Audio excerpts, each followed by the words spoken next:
Alhamdulillahirabbil alamin. Ngaturkeun ka Bapak Kepala Desa nu parantos ngadugikeun sambutanna. Begituna Bapak Ibu sadayana panginten sahriahan dina dinten ieu teh nyaeta menyangkut 3 momen ya.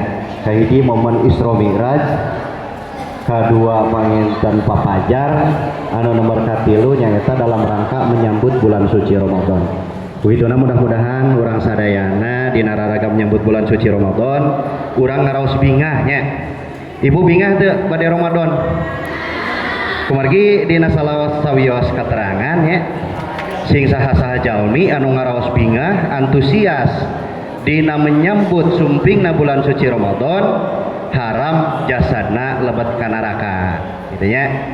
Ibu-ibu atos persiapan naon wae kangge sasi siap.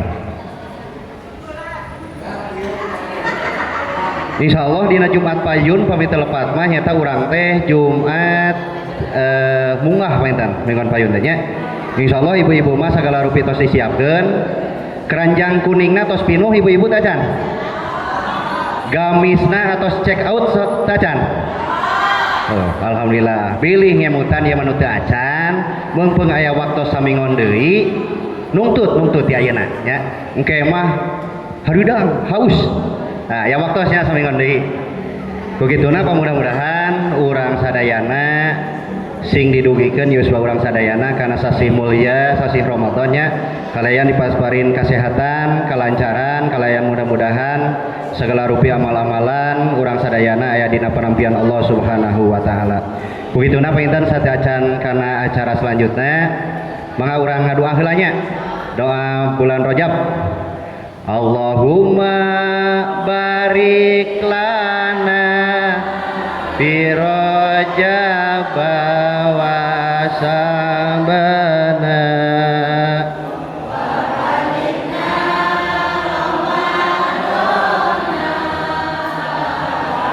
silma qasidana sekali deui Allahumma barik lana fi Rajab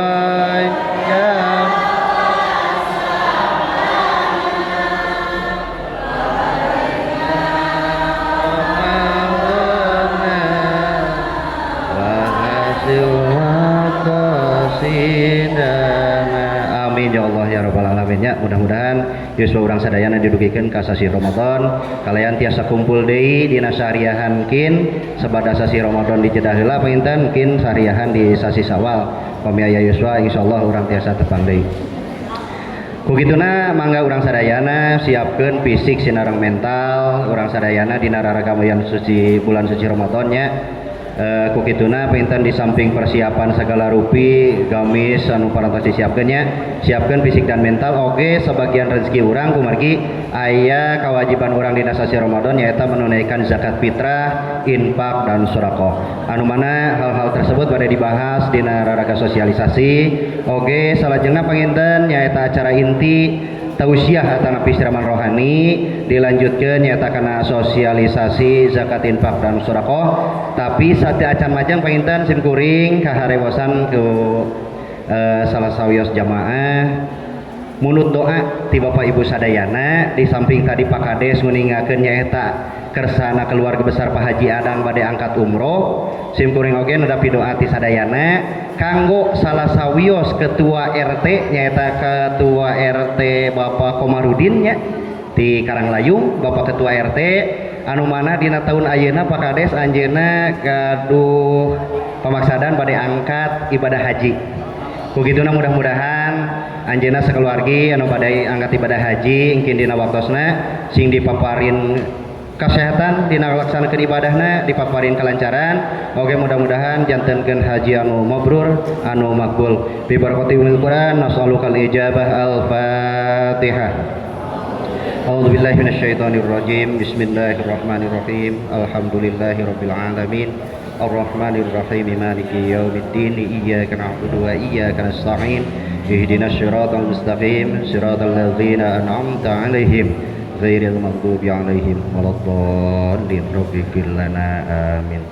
Hatur nuhun doa ti sadayana kalayan urang oge mudah-mudahannya di samping angkat haji tiasa ku nisab tapi tidak menutup kemungkinan tiasa angkat ku nasibnya. Mudah-mudahan orang sadayana siasa ditakdirkeun nya aya nasib angkat ke tanah suci.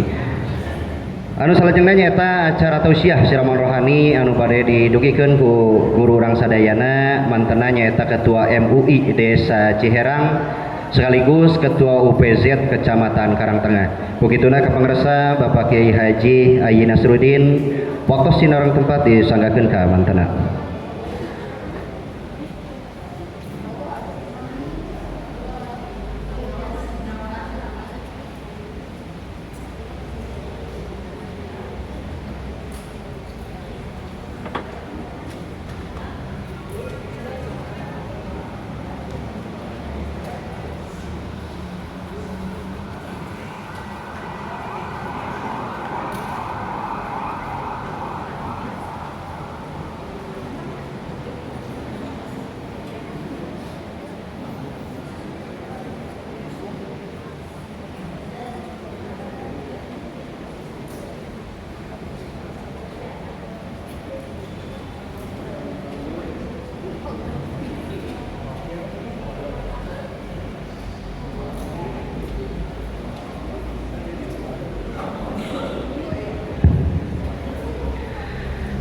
Assalamualaikum warahmatullahi wabarakatuh.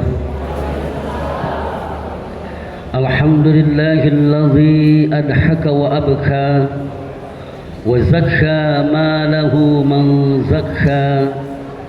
Wassalatu wassalamu ala sayyidina Muhammadin wa kulli man amana wa tazakka.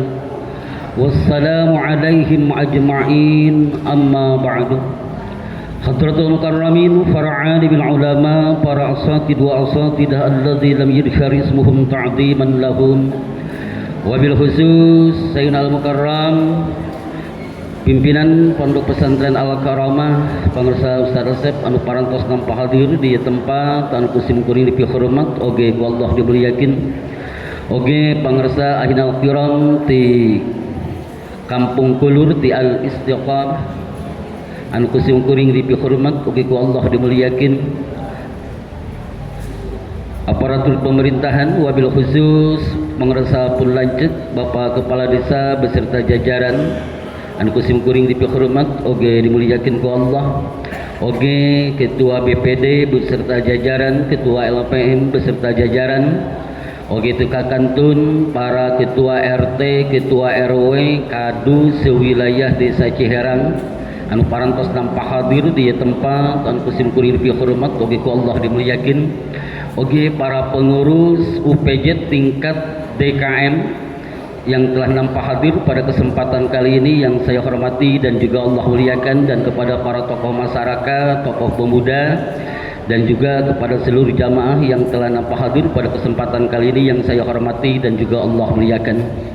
Pertama-tama marilah kita panjatkan puji dan syukur kehadirat Allah Subhanahu wa taala yang mana atas rahmat, karunia dan iradahnya alhamdulillah pada siang hari ini kita dapat berkumpul di Aula Desa Ciherang dalam rangkaian acara peringatan Isra wal Mi'raj dan juga menyambut datangnya bulan suci Ramadan beserta sosialisasi tentang zakat, infak dan sedekah. Mudah-mudahan dengan pertemuan kali ini kita senantiasa mendapatkan rahmat dan maghfirah dari Allah Subhanahu wa taala. Salawat beserta salam semoga tercurah limpahkan kepada baginda alamiah di habibana wa nabiyyana Muhammad sallallahu alaihi wasallam, dan tidak lupa kepada segenap keluarga, sahabat tabi'in, atba'ut tabi'in, dan kepada seluruh umatnya. Mudah-mudahan kita semua yang hadir pada kesempatan kali ini, pada khususnya umumnya seluruh kaum muslimin muslimat, mudah-mudahan mendapatkan syafaatul uzma wa syafaatul khassah di akhirat kelak. Hadirin rahimakumullah, sebagaimana tadi telah disampaikan bahwa alhamdulillah pada saat ini memang di antara warga masyarakat yang berada di Desa Ciherang ada yang sedang melaksanakan ibadah umroh. Salah satunya adalah istrinya daripada Bapak RW 03 Ciherang, Bu Asrida mantena masih aya di tanah suci Madinah atau napi di kota Madinah. Insyaallah sakedapri mantena baris wangsul ka tanah air.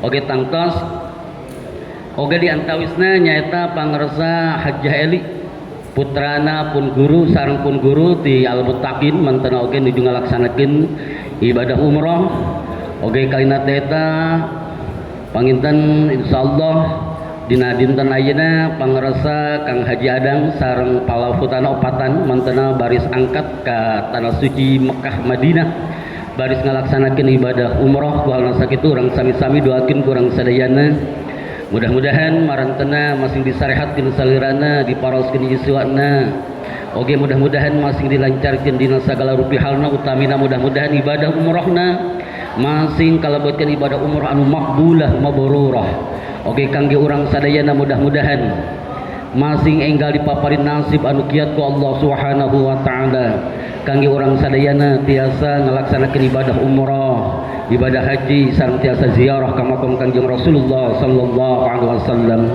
ala hadhihi niyyah bi barakati ummil Quran al-Fatihah.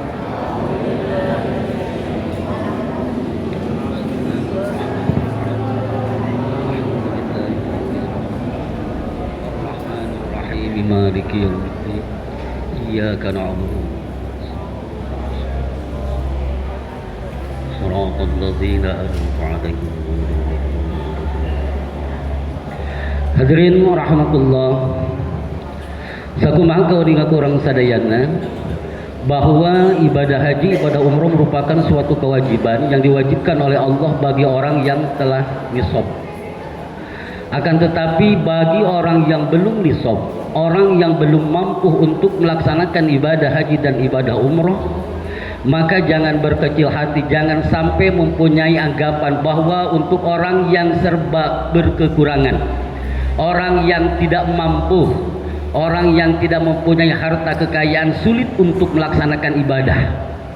Tidak seperti itu. Sebab untuk mendapatkan pahala ibadah haji, ibadah umroh bisa kita dapatkan, bisa kita raih setiap saat. Salah satunya ada sebuah riwayat. Ada salah satu sahabat Nabi Sallallahu Alaihi Wasallam yang datang kepada Nabi Sallallahu Alaihi Wasallam untuk mengikuti jihad fi sabilillah. Nabi Sallallahu Alaihi Wasallam bertanya, apakah anda mempunyai orang tua? Beliau menjawab, saya masih mempunyai orang tua dan kebetulan masih hidup. Orang tuanya belum meninggal. Maka Nabi Shallallahu Alaihi Wasallam memerintahkan untuk senantiasa mengurusi kedua orang tuanya dan mengagungkan, menghormati kedua orang tuanya. Maka Nabi Shallallahu Alaihi Wasallam bersabda, barang siapa yang menghormati, mengagungkan kedua orang tuanya, maka bagi orang tersebut akan mendapatkan pahala yang mana pahalanya tidak ada ubahnya seperti orang yang melaksanakan ibadah haji, ibadah umroh dan jihad fi sabilillah.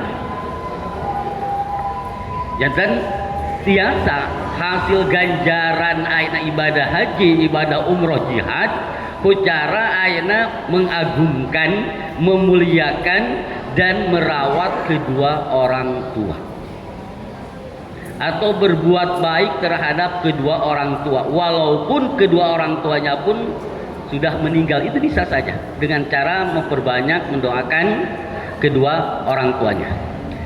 Bahkan di dalam sebuah keterangan dia katakan, wa man masa ila salati tatawu'in fahiya ka umratin nafilatin. Barang siapa yang berjalan, berangkat dari rumah menuju masjid umpamanya untuk melaksanakan sholat sunnah, maka pahalanya tidak ada ubahnya seperti orang yang melaksanakan ibadah umroh. Jangan upami hoyong hasil ganjaran ibadah umroh, rajin-rajinlah pergi ke masjid untuk melaksanakan sholat berjamaah, terutama upami umroh sholatnya sholat sunnah. Dan juga ada sebuah keterangan yang mengatakan, ketika kita umpamanya bisa memandang Ka'bah, itu sangat beruntung sekali. Sebab ketika kita memandang Ka'bah, memandangnya saja itu sudah bernilai pahala.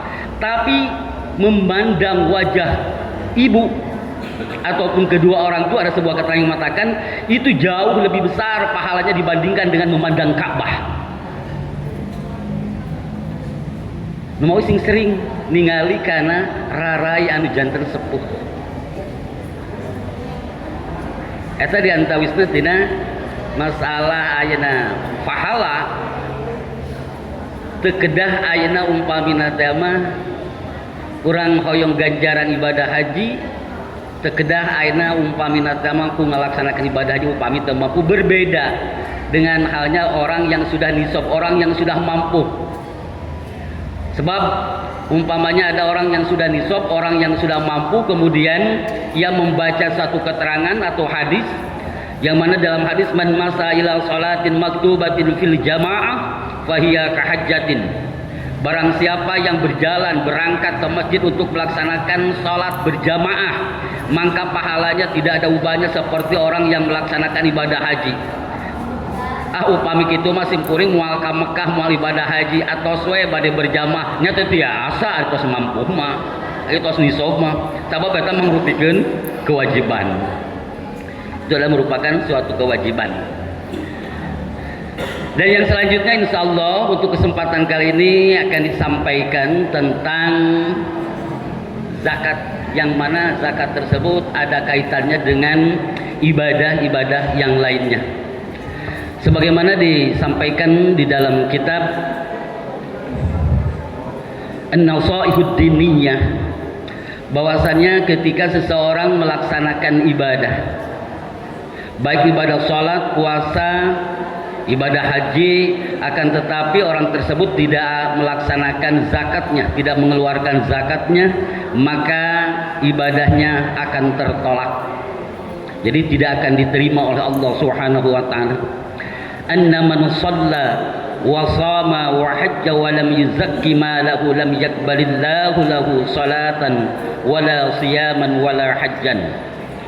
Jadi apabila ada orang yang rajin melaksanakan salat, rajin melaksanakan puasa, tiap tahun berangkat melaksanakan ibadah haji, setiap bulan selalu berangkat untuk melaksanakan ibadah umroh, tapi ketika sudah mencapai nisab, baik itu zakat mal, zakat tijarah, zakat ziraah dan sebagainya, tapi zakatnya tidak dikeluarkan, maka ibadah salatnya, ibadah hajinya, puasanya, ibadah umrohnya dan ibadah-ibadah yang lainnya tidak akan diterima oleh Allah Subhanahu wa taala. Jadi ada hubungan, ada keterkaitan antara zakat dengan ibadah yang lainnya. Bahkan seandainya ada orang yang meninggal dunia, kemudian orang tersebut meninggalkan harta warisan, maka seandainya orang tersebut semasa hidupnya telah mencapai harta kekayaannya telah mencapai nisab dan belum dikeluarkan zakatnya, maka tidak sah untuk dibagikan warisnya. Jadi harus dibayar terlebih dahulu zakatnya. Itu jelas. Referensinya, keterangannya itu jelas. Jadi upami jalmi ngantunkeun alam dunia dina hartosan maot bari ninggalkeun harta kekayaan, tapi dina waktos nujuju menengna kantos panen umpamina teh mah partos dugi ka nisab, kedah dikaluarkeun zakat pertanianana, zakat ziraahna, sementara ieu teu acan dikaluarkeun, maka harta kekayaan tersebut tidak sah untuk dibagikan kepada ahli waris sebelum dikeluarkan terlebih dahulu zakatnya. Eta dina perkawis ayeuna zakat. Oge kalina eta tangtos kangge ayeuna urang sadayana dina perkawis penyaluran zakat atau cara mengeluarkan zakat parantos pada maklum, bahkan tentang hukum yang berkaitan dengan masalah zakat sudah pada paham lah. Akan tetapi waktu untuk mengeluarkan zakat fitrah itu kan ada 5. Ada waktu zawaj, ada waktu sunnah, ada waktu wujub, waktu sunnah, waktu karahah, waktu tahrim. Waktu yang diperbolehkan untuk mengeluarkan zakat dimulai pada tanggal 1 bulan Ramadan. Zakat fitrah sudah bisa dikeluarkan mulai daripada tanggal 1 bulan Ramadan. Akan tetapi untuk menentukan tanggal 1 Ramadan, maka kita tetap harus mengacu kepada keputusan daripada pemerintah.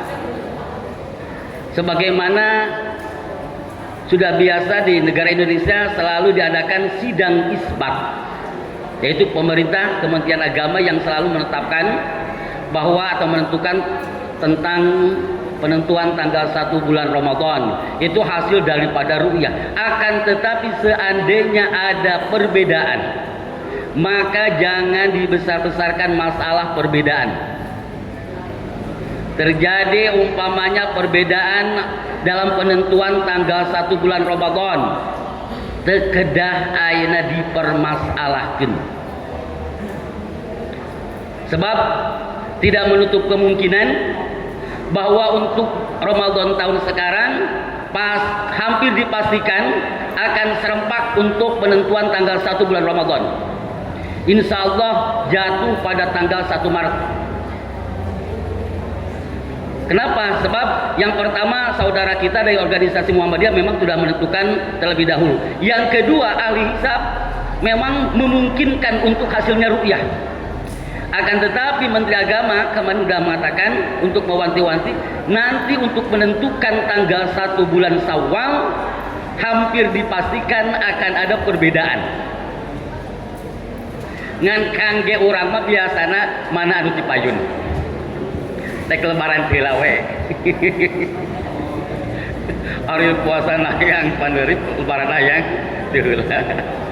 Jadi ketika ada perbedaan itu biasalah. Jangankan masalah penentuan tanggal 1 bulan Ramadan atau tanggal 1 bulan Syawal, dalam ilmu fikih selalu terjadi khilafiyah. Dan masalah perbedaan pendapat itu sudah biasa, terutama dalam masalah fikih. Bisa saja dalam ilmu fikih terjadi perbedaan pendapat antara murid dan guru.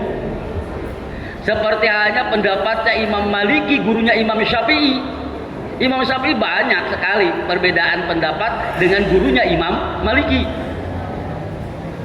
Tapi dalam artian bukan tidak menghargai, tidak menghormati pendapat gurunya. Tapi Imam Syafi'i ingin menunjukkan bahwa memang hasil daripada didikan gurunya Imam Maliki itu, bahwa gurunya itu mempunyai kualitas ilmu yang sangat tinggi. Jadi sekedar diageng-ageng lah perbedaan. Dalam zakat pun sama, selalu terjadi perbedaan pendapat. Akan tetapi biasanya yang sering dimunculkan itu adalah perbedaannya, bukan persamaannya. Mestinya adalah persamaannya. Jadi simkuring nekankeun kangge ayeuna kurang sadayana mungkin dina penentuan tanggal 1 Ramadan atau soe nang entosan tentang ayeuna hasil isbat atau lebih keputusan daripada Menteri Agama. Yang kedua, di bulan Ramadan itu sangat rentan dalam masalah waktu, terutama ketika waktu berbuka puasa. Sebab dalam puasa itu kan ada aturannya, mulai daripada terbitnya fajar sampai terbenam matahari. Ketika ada seseorang yang berbuka puasa sebelum waktunya, walaupun kurangnya hanya 1 menit, maka puasanya tidak sah dan wajib untuk diqadha. Makanya kepada seluruh pengurus masjid atau kepada pengurus DKM, kepada para muadzin, hati-hati di bulan Ramadan, jangan sampai melaksanakan azan sebelum waktunya. Kalau sholat gak seperti itu, gak seperti berbuka puasa. Upami sholat mah azan kirang 1 menit, datara langsung beres azan langsung sholat, tara. Tapi puasa mah begitu, namanya Allahu Akbar belum beres azan pun sudah berbuka puasa, kan gitu. Makanya harus hati-hati, disesuaikan dulu jamnya. Jangan sampai hanya mengacu kepada jam yang ada di masjid. Sebab terkadang jam ada di masjid itu bisa terlalu cepat perputarannya, perbedaan sehingga kadang-kadang terjadi ada di salah satu masjid Adannya itu lebih dulu daripada adan yang ada di TPRI Bandung. Padahal adanya di daerah Kecamatan Karangtengah. Biasanya kan Bandung dulu. Perbedaannya 2 menit. Nah di eta masjid parantos adan ari di Bandung acan. Apakah di Bandung memang telat adannya atau yang di masjid tersebut terlalu cepat adannya? Upami kirang berarti merenang tesasaumna. Sedangkan masyarakat mengacu karena ayatnya adan anu dikumandangkeun, berarti orang tersebut harus menanggung dosanya seluruh masyarakat yang berbuka saat itu. Anu mawi kedah ayeuna jamna tah. Nah, disesuaikan gitu kan? Disesuaikan. Oke, jadwalnya untuk jadwal sholat sudah pada ngagaduhan lah jadwal sholat di tiap-tiap masjid parantos pada ngagaduhan insyaallah upami anu peryogi kangge aida jadwal imsakiyah selama bulan Ramadan parantos kusim kuring dia kantun kin upami kirang tiasa ayeuna koordinasi sareng ayeuna nya staf anu aya di desa lah dan simkuring memengepin di desa gitu kan terjanten supados mungkin lebih hati-hati lah terutama dina ayeuna azan maghrib. Oge anu salajengna dina nalika orang mayunan bulan Ramadan salah sawiosna banyak sekali umpamina tema kekeliruan lah atanapi karena ayeuna kirang tepat dina ayeuna pelaksanaan ibadah. Banyak sekali orang yang melaksanakan sholat tarawih sementara ba'diyah isanya ditinggalkan. Padahal sholat ba'diyah isa lebih utama dibandingkan dengan sholat tarawih.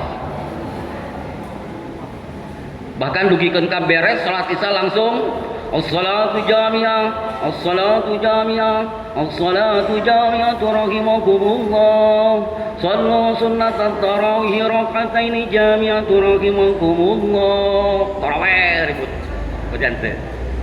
Bahkan terkadang ada orang yang ketinggalan begitu masuk ke masjid ternyata sudah dilaksanakan sholat tarawih sementara orang tersebut belum melaksanakan sholat isya, melaksanakan sholat tarawih terlebih dahulu sebelum melaksanakan sholat isya itu tidak termasuk sholat tarawih sebab syarat sah daripada sholat tarawih itu harus dilakukan setelah selesai melaksanakan sholat isya walaupun dilakukannya di waktu maghrib. Apakah memungkinkan melaksanakan sholat tarawih di waktu maghrib? Mungkin bagi orang yang sedang dalam bepergian.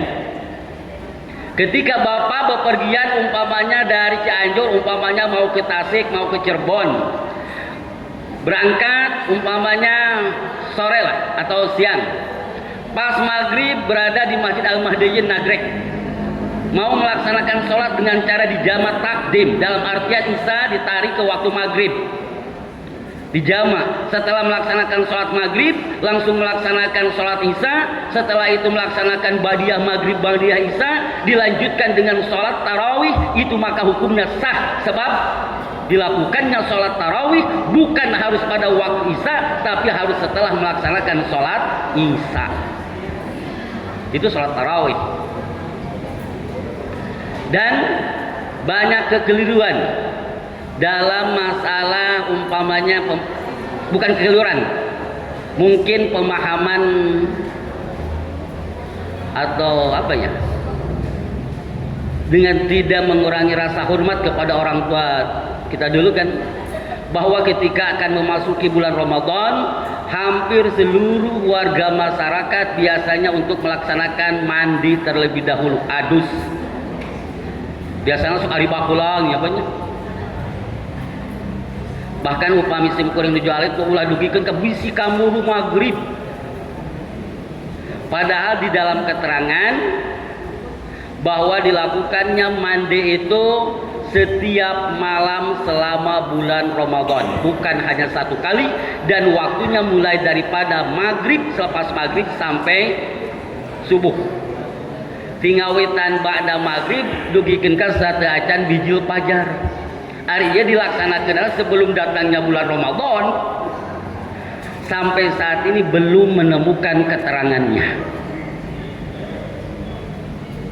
Dalam artian bukan menyalahkan sanes ngalepatkeun kana aina pendapat atanapi tradisi sepuh, tapi sapa menak simkuring parantos tumaros ka guru-guru tara simkuring dina setiap grup anu aya dina grup-grup kajian gitu, dina grup WA, bahwa belum ditemukan keterangan yang menyunatkan mandi sebelum bulan Ramadan, tapi disunahkan mandi setiap malam selama bulan Ramadan. Aduh, ternyata setiap pungi, jangan ada perbedaan, ada perbedaan. Nah, jadi kembali lagi masalah zakat yang pertama waktu zawaj. Waktu zawaj itu adalah dimulai pada tanggal 1 bulan Ramadan sampai terbenamnya matahari pada hari terakhir bulan Ramadan. Dan waktu wujubnya itu adalah pada malam Idul Fitri. Pada malam Idul Fitri. Jadi waktu diwajibkannya untuk mengeluarkan zakat fitrah itu pada malam Idul Fitri. Makanya ketika seseorang mengeluarkan zakat pada tanggal 15, tanggal umpama sebelum malam takbir, maka keabsahannya itu masih ditangguhkan apabila mengeluarkan zakatnya melalui perorangan, tidak melalui badan amil zakat atau amilin. Sebab dalam zakat itu kan beda, ada ketentuan siapa saja yang berhak menerima zakat, kan sudah diatur di dalam Al-Quran. Asnaf zakat itu kan yang 8 itu sudah jelas. Jadi ketika seseorang tidak termasuk salah satu daripada asnaf yang 8, ketika seseorang mengeluarkan kepada orang tersebut berarti zakatnya tidak sah. Yang kedua, waktu wujub. Kenapa umpamanya di daerah kita itu ketika mengeluarkan zakat sebelum malam takbir, bahkan menjelang atau sebelum hari raya, 2 hari sebelum hari raya Idul Fitri kan zakat sudah dibagikan, yang terkumpul itu kan sudah dibagikan, padahal belum sampai kepada waktu wujub. Itu tidak apa-apa, jadi tidak masalah. Jadi tidak mesti umpamanya harus mengeluarkan zakat pada malam takbir, kan repot. Kalau umpamanya DKM menjadi petugas amil zakat tingkat TKM, umpamanya menerima zakatnya itu tidak boleh sebelum malam takbir umpamanya, kan repot, kapan mau dibagikannya. Belum lagi diminta pelaporan dari Bajnas Kabupaten Cianjur waktu wujub. Ada waktu sunnah. Waktu sunnah itu adalah ketika sebelum melaksanakan sholat Id pada waktu pagi sambil berangkat ke masjid mengeluarkan zakat fitrah sebelum melaksanakan sholat Id, itu waktu sunnah. Waktu karohah yaitu setelah selesai melaksanakan sholat Idul Fitri baru dikeluarkan zakatnya, itu makruh. Tapi makruhnya itu tidak mutlak, tidak mutlak. Sebab terkadang lebih utama dikeluarkannya pada waktu tersebut. Yang kelima adalah waktu yang diharamkan untuk mengeluarkan zakat fitrah. Seperti halnya ada orang yang mengeluarkan zakat fitrah pada tanggal 2 bulan Syawal baru keluarkan. Itu hukumnya haram. Yang menjadi permasalahan, terkadang sering umpamanya menjadi pertanyaan masalah nakluz zakat. Tentang nakluz zakat, kan zakat itu harus dikeluarkan dan diberikan kepada asnaf atau orang-orang yang berhak yang berada di lingkungannya masing-masing. Itu bagaimana tentang ayat masalah nakluz zakat? Memang dalam masalah nakluz zakat di dalam kitab Al-Muhaddab atau di dalam kitab Majmu itu jelas keterangannya. Itu terjadi khilafiyah di antara para ulama yang bermadzhab Imam Syafi'i. Akan tetapi di antaranya ada di dalam kitab Az-Zin wa Zakat wala yajuju lil malikin naqlu zakati min baladiha ila baladin akhar walau kana qariban mata wujida mustahiqun laha fi baladiha ammal imamu fayajuju lahu naqluha. Jadi tidak diperbolehkan kepada seseorang yang memiliki harta kekayaan yang telah mencapai nisabnya untuk dikeluarkan zakatnya, kemudian zakatnya itu dibagikan kepada orang-orang yang berhak menerima zakat di luar wilayahnya orang yang memiliki harta tersebut.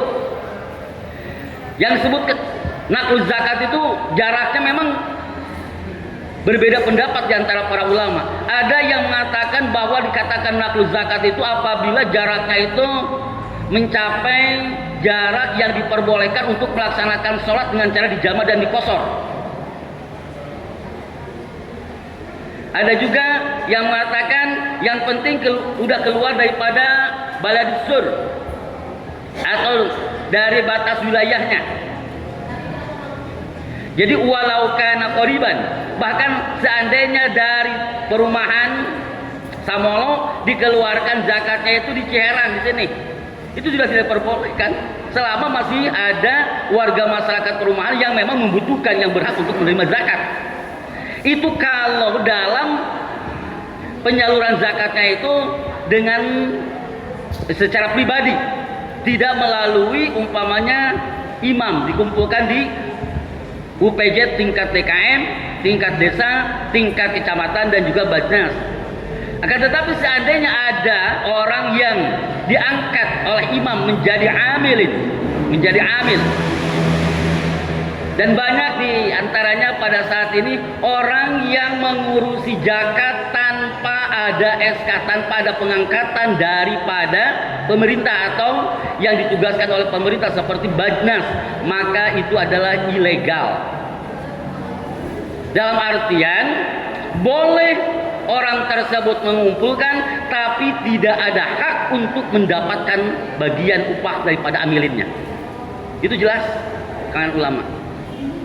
Jadi harus ter-SK-kan, sebab harus kita memahami atau tahu terlebih dahulu tentang definisi amil. Amil itu siapa? Orang yang diangkat, orang yang ditugaskan oleh imam untuk mengurusi zakat, dan orang tersebut harus tahu persis tentang hukum yang berkaitan dengan zakat. Amilin itu harus paham tentang zakat. Itu amilin. Bukan hanya sebatas umpamanya mengumpulkan, mencatat dan membagikan, tapi masalah-masalah tentang yang berkaitan dengan zakat harus paham. Dalam artian harus belajar tentang masalah zakat. Jadi amal imamu fayajujulahu naqluha. Bagi imam, bagi seorang pemimpin atau orang yang ditugaskan, orang yang ter-SK-kan, yang mendapatkan SK daripada imam, maka diperbolehkan untuk memindahkan zakat daripada daerahnya.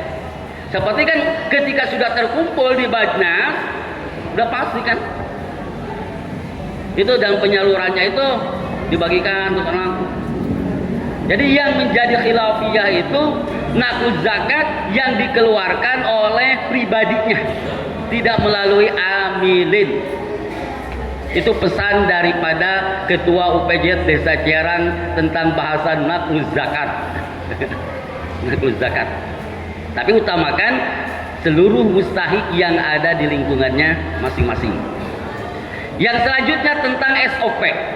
SOP untuk tahun 2025 sama halnya dengan SOP yang berlaku pada tahun kemarin, tahun 2024. Jadi ketika Bapak menerima zakat daripada warga masyarakat di lingkungannya masing-masing, ketika sudah terkumpul, maka yang 70% dibagi habis di wilayahnya masing-masing, termasuk ada bagian untuk amilin UPJ tingkat DKM. Itu.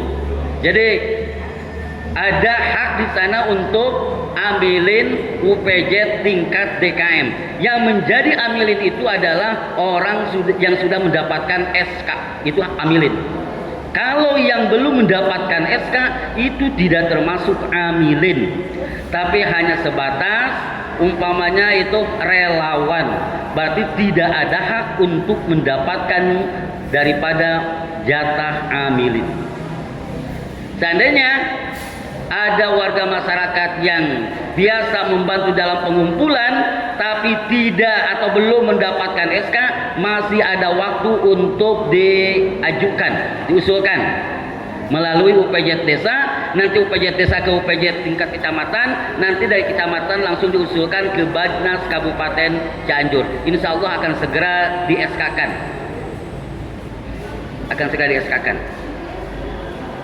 Jadi untuk SOP-nya sama seperti pada tahun kemarin, yaitu 70% dibagi di wilayahnya masing-masing, kemudian yang 30% disetorkan ke Bajnas Kabupaten Cianjur, dan insya Allah untuk tahun sekarang pun penyetorannya secara online, dalam artian ditransfer dari UPJ-nya masing-masing langsung ke nomor rekening yang ada di Bajnas Kabupaten Cianjur. Akan tetapi untuk pelaporannya ke UPJ desa, yang pertama bukti penyetorannya jangan hilang.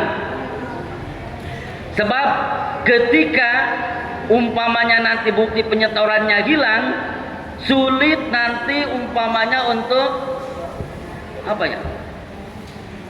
membuktikan bahwa DKM tersebut yang berada di wilayah desa Cerang umpamanya telah menyetorkan zakatnya ke Bajnas Kabupaten. Sebab di transfer itu kan tidak ada rincian DKM Al-Ikhlas Kampung Ciherang RT sekian, tidak ada. Tapi tetap setelah menyetorkan ke Bajnas Kabupaten, nanti dari UPJ tingkat desa harus ada laporan ke UPJ desa. Sudah menyetorkan. Itu yang 30%. Jadi yang 30% disetorkan ke Bajnas Kabupaten. Atau apabila memang ada kesulitan, bisa dikumpulkan terlebih dahulu ke UPJ tingkat desa. Nanti ditransfer langsung oleh UPJ tingkat desa. Dan ada perubahan untuk tahun sekarang ini masalah penyaluran bantuan. Kalau tahun-tahun sebelumnya daripada program-program yang telah dilakukan oleh Bajnas Kabupaten Cianjur seperti bantuan untuk umpamanya Cianjur Sehat, Cianjur Cerdas, Cianjur Makmur, Cianjur Takwa, maka biasanya kan Cianjur Peduli, biasanya melalui UPJ tingkat kecamatan.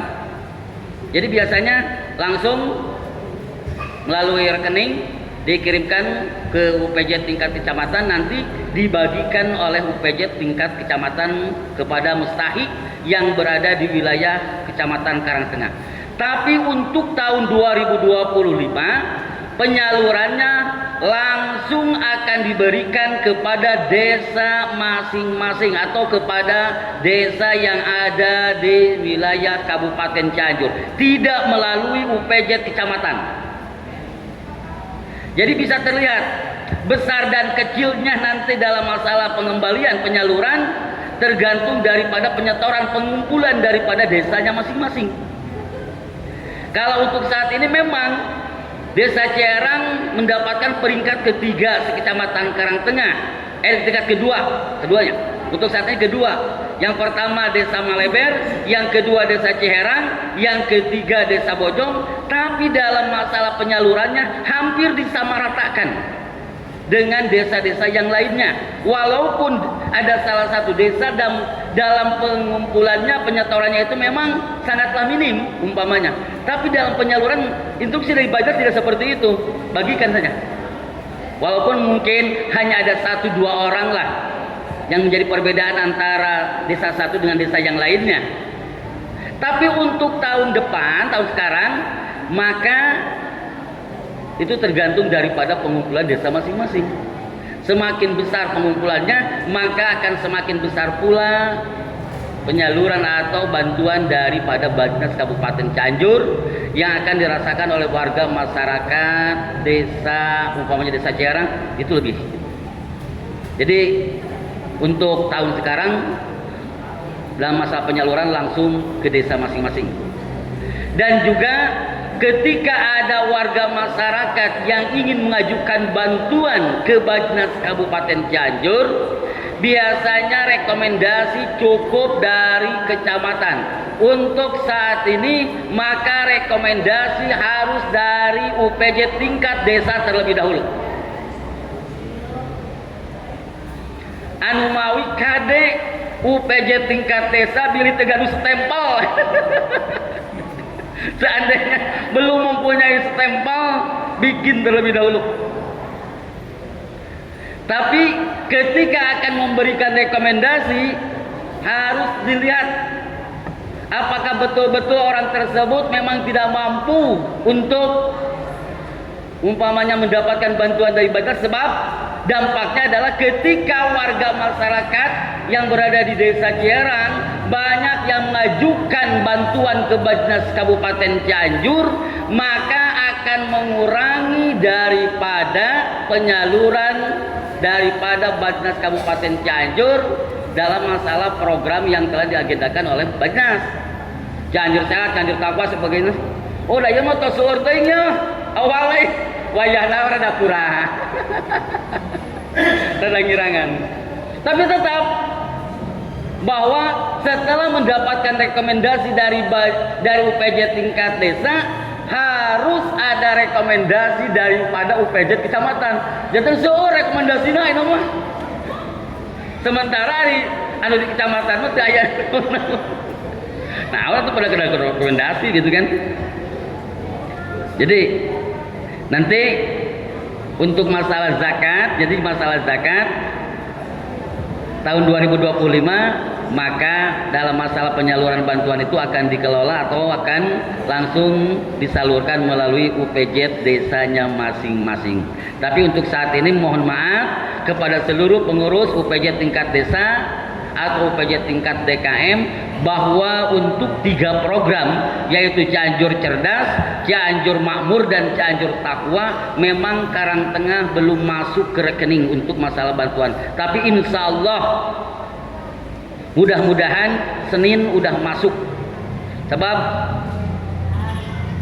pinginnya sebelum bulan Ramadan sudah bisa disalurkan bantuan 3 program Cianjur Sehat, Cianjur Cerdas, Cianjur Takwa dan Cianjur Makmur.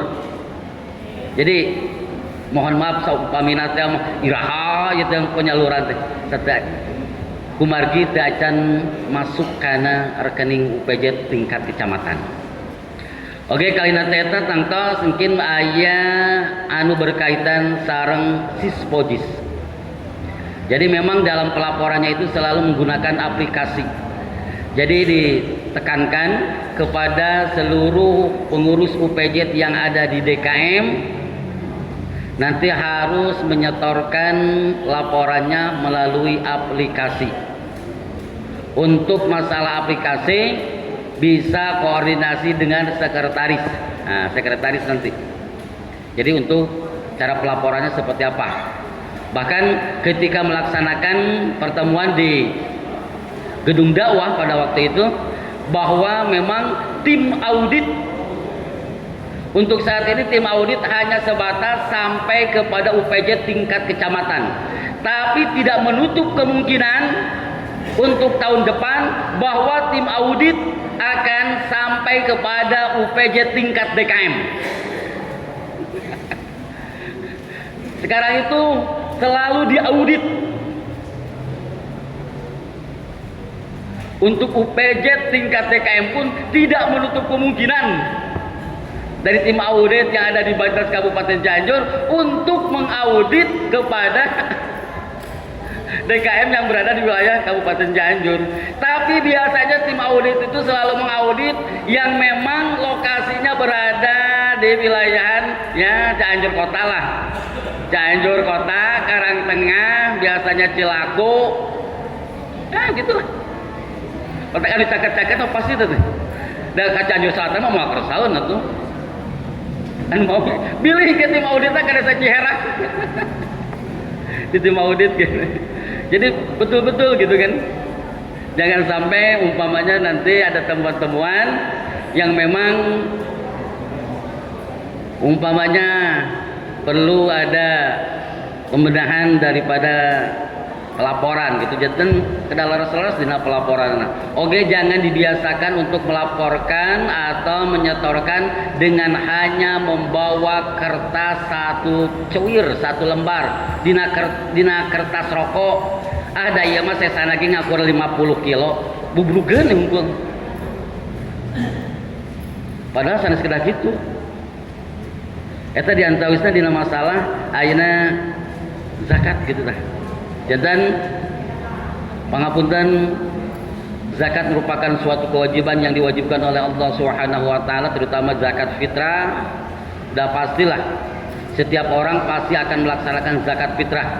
Bahkan walaupun orang tersebut tidak diwajibkan untuk mengeluarkan zakat fitrah karena ketidakmampuan, dugikeun ka sampai nganyuk ngahutang dina zakat fitrah mah.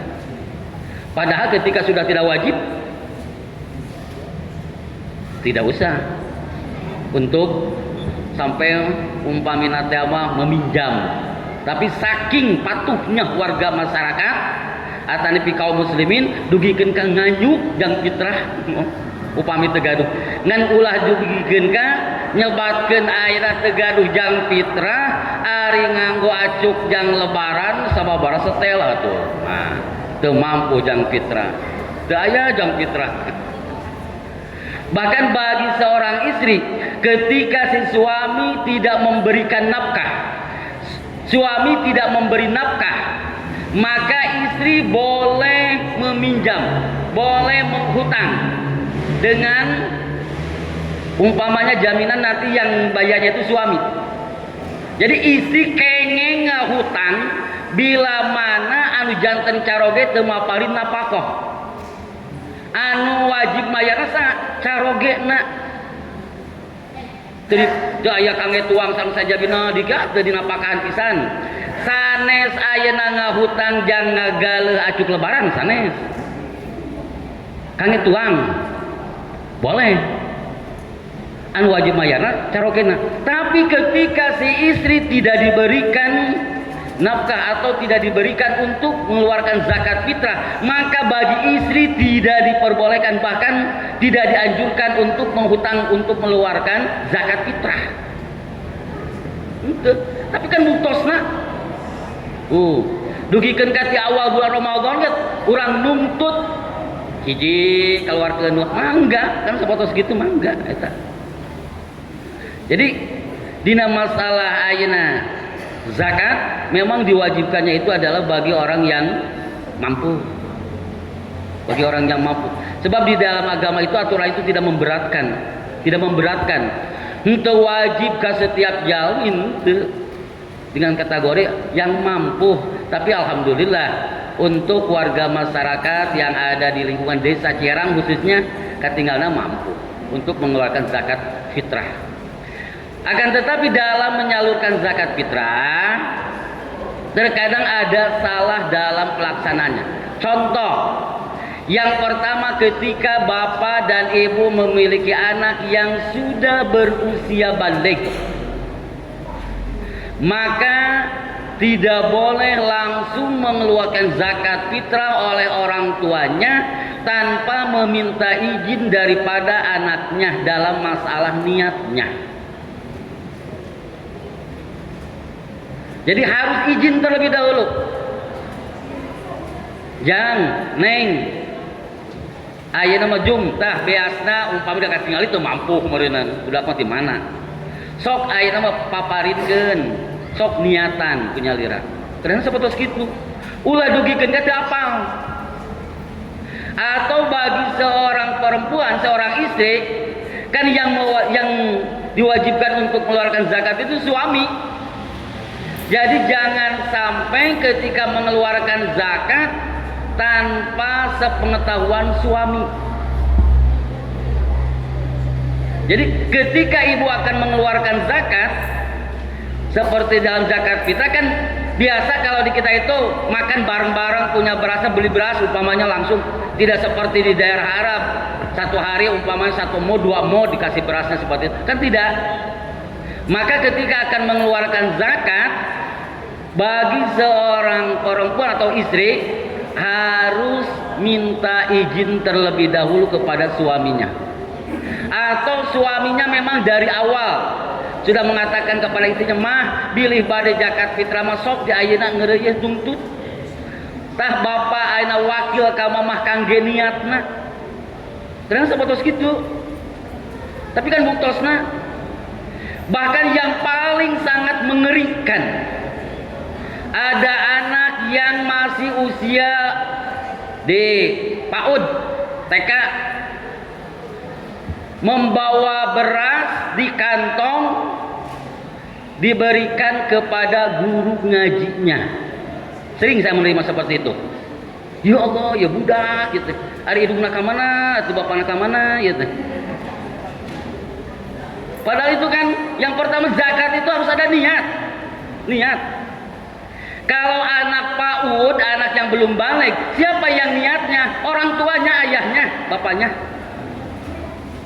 Tapi da atos diniatan kuramana di ditu, setidaknya harus mempunyai etika yang memberikannya itu. Ada etikanya.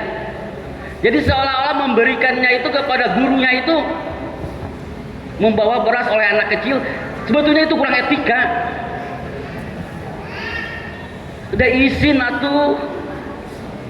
Bahkan kadang-kadang umpamina teh mah aya anu simpen dina teras nih budak teh. Da meureunna natana anu di dongkapanan anu jauh teh aya tanapi di jamban teh ka kuping. Simpen dina teras. Tadi cenah masih ke zakat. Ya Allah. Seperti itulah penghargaan daripada seorang murid kepada gurunya. Memang seperti itu. Bahkan upami ninggal karena ayana masalah hukum. Wah. Memang seperti dina kitab An-Nasaihud Diniyah di dia diuningakeun bahwa zakat itu kan harus diberikan kepada mustahik walaupun terhadap perorangan. Itu sah-sah saja. Kepada perorangan, kepada guru ngaji, kepada siapapun, asal betul-betul mustahik. Akan tetapi dalam cara mengeluarkan zakat itu kan bukan hanya sebatas ingin sah, tapi ingin lebih utama dalam menyalurkan. Bahkan ada ulama yang mengatakan ketika sultan, pemerintah, di dalam kitab Nasaihud Diniyah lah bisa dilihat, ketika sultan menganjurkan bahwa zakat harus disalurkan melalui badan amil zakat atau UPJ yang berada di lingkungannya masing-masing, ada ulama yang mengatakan itu hukumnya wajib untuk dikeluarkan seperti itu. Ari guru ngaos potong diberi fitrah ngakur sapulah. Gentos minimalnya itu 10 kilo atau guru ngaji mah. Bayangkan 1 tahun pernah tidak membayar untuk iuran listrik. Pernah tidak memberi imbalan kepada guru ngaji. Maparin ku fitrahna dibikin ku budakna. Ya Allah. Karena tadi lima oke gitu kan sepotos gitu teh. Nya eta etika gitu. Nya murang kali teh sawios-wios gitu habis pulang kali nama. Tapi kan cara pendidikan orang tua terhadap anak seperti itu untuk saat ini. Yang mana mungkin yang menyebabkan keberkahan daripada ilmunya berkurang seperti itu karena perlakuannya seperti itu. Eta udah khawatirkeun gitu tah.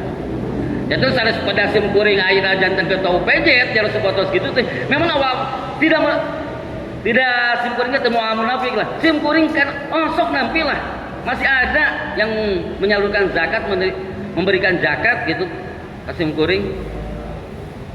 Tapi kan kangge ayeuna sim kuring wajib untuk mensosialisasikan, Jadi wangsul deui dina masalah zakat, cara penyaluranna kedah tepat. Atanapi cara ayeuna mengeluarkan itu harus tepat. Saha anu wajib ngeluarkeunana kumaha niatna sareng sajabina. Oge kangge masalah zakat ketika kita biasa makan mengonsumsi beras, umpamina berasnya yang super, beras bagus, ulah dugikeun ka mengeluarkan zakat fitrah teh ku beas anu lebih rendah kualitasna, eta tidak sah. Ulah dugikeun ka beas teh tos karohok air kutungeuk anu bau tegengeng, gitu kan? Eta tegengeng upami kabuktosan ayeuna umpamina teh mah mengeluarkan zakat sepotos menggunakan berasna umpamina teh kualitasna rosawan sementara anjeunna daran uang sepotos gitu. Tapi ketika ada warga masyarakat yang memang sehari-hari mengkonsumsi beras seperti itu, maka sah-sah saja mengeluarkan zakat fitrah dengan beras seperti itu. Tapi upami ayeuna dina masalah zakat kangge ayeuna urang sadayana kan terkadang aya anu ngagunakeun ayeuna ku artos berapa nominal atau berapa harga per kulaknya. Memang di antara kabupaten sewilayah Jawa Barat biasanya hanya Cianjur yang selalu beda, sebab ada dua patokan harga. Biasanya kabupaten yang ada di wilayah Jawa Barat hanya satu harganya. Kunaon di Cianjur mah aya dua harga. Margi Cianjur mah aya beras pandan wangi, aya beras wangi pandan.